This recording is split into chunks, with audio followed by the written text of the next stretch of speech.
Bismillahirrahmanirrahim. Assalamu alaikum. Welcome to Gohar Publishers. Our slogan is redefining the geography of education through digital resource for conceptual learning. My name is Hasib Yamin Khan, and today we are going to discuss Gohar Skill Up Mathematics Series Grade 2, and the unit is 4, and the title of unit 4 is Fractions. Fraction में आज का जो हमारा पहला topic है वो है fraction as a equal part of a whole, कि फ्रैक्शन को इक्वल पार्ट के तौर पे कैसे लिया जाता है। A fraction represents equal parts of a whole. Fraction जो है वो इक्वल बराबर हिस्सों को शो अप करती है। Let us see what equal and unequal part means. कहता है ये देखते हैं कि इक्वल और अनइक्वल पार्ट का मतलब है क्या। देखें equal and unequal parts of a whole, वो कह रहा है the figures below shows fraction as a equal part of a whole.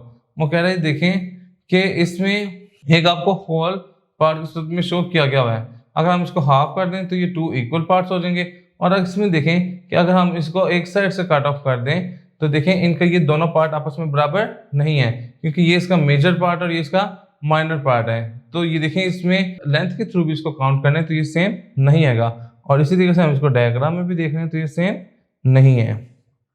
इसी तरीके से इसने ट्राइंगल को भी शो किया हुआ है कि एक होल ट्राइंगल है, पूरी ट्राइंगल है। हम इसके इधर 3 इक्वल पार्ट्स किए हैं, लेकिन यह इसके 3 इक्वल पार्ट्स नहीं है। ये पोर्शन कम है, ये ज्यादा है, और ये उससे थोड़ा कम है। इसी तरीके से वो सर्कल को हम डिस्कस कर रहे हैं। सर्कल को एक पूरा होल है, फिर ये इसके 4 इक्वल पार्ट्स हो गए, और फिर ये 4 अनइक्वल पार्ट्स हो गए कि आपस में बराबर नहीं है।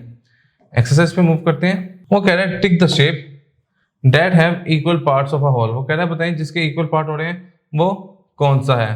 तो देखें इसमें हमारी कौन सी ये वाली है जो कि इक्वल पार्ट्स इसके हो रहे हैं। देखिए यहाँ से इसने इसको बिल्कुल हाफ किया है, ये और ये इनकी लेंथ सेम है। आप देखें इसमें क्या है, इसमें हमारे ये इक्वल पार्ट्स में आ रही है और ये भी हमारे इक्वल पार्ट्स में आ रही है। अच्छा इसमें हम देखते हैं, इसमें हमारे इक्वल पार्ट्स, इसमें ये हमारे पास ये इसके इक्वल पार्ट्स आ रहे हैं कि इसके पार्ट्स क्या हैं, इक्वल है। जी नीचे मूव करते हैं। वो कह रहा है divide each shape according to the given fraction. वो कहता है इसको गिवन फ्रैक्शन के मुताबिक आप इसको डिवाइड करें। तो देखें इसको कह रहा है इसको 2 इक्वल पार्ट्स में डिवाइड करना है। तो अगर इसको मैं 2 इक्वल पार्ट्स में डिवाइड करना चाहता हूँ तो मैं इसको यहाँ से लाइन ड्रॉ करूंगा तो ये टोटली इक्वल 2 पार्ट्स में डिवाइड हो जाएगा।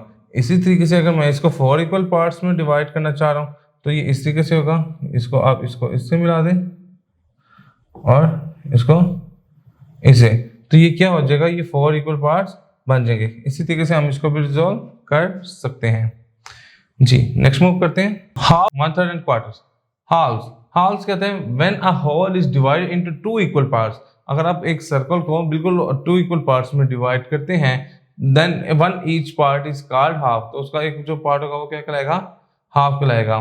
देखें when a shape is divided into equal each part is called a fraction. तो इसको हम क्या कहेंगे, फ्रैक्शन।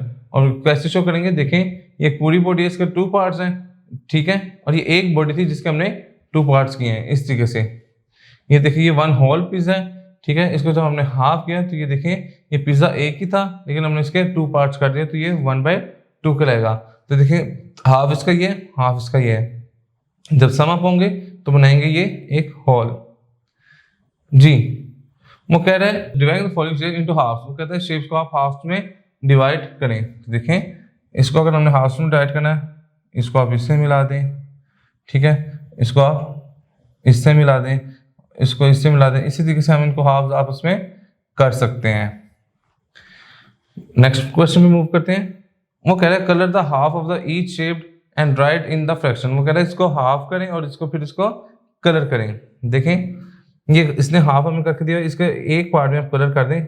लेट्स सपोज आप ये बाउंड्री पॉइंट पे कलर करेंगे और इसको क्या लिखेंगे, 1/2। इधर भी इसके 1 पार्ट पे कलर करेंगे और इधर भी हम क्या लिख देंगे, 1/2। इसी तरीके से हम इसके बाकी के पार्ट पे रिजॉल्व कर लेंगे। नेक्स्ट मूव करते हैं। 1/3 क्या होता है, वो कहते हैं जब हम एक पूरी चीज को 3 इक्वल पार्ट्स में डिवाइड करें तो वो उसका 1/3 कहलाता है। वरना whole is divided into 3 equal parts.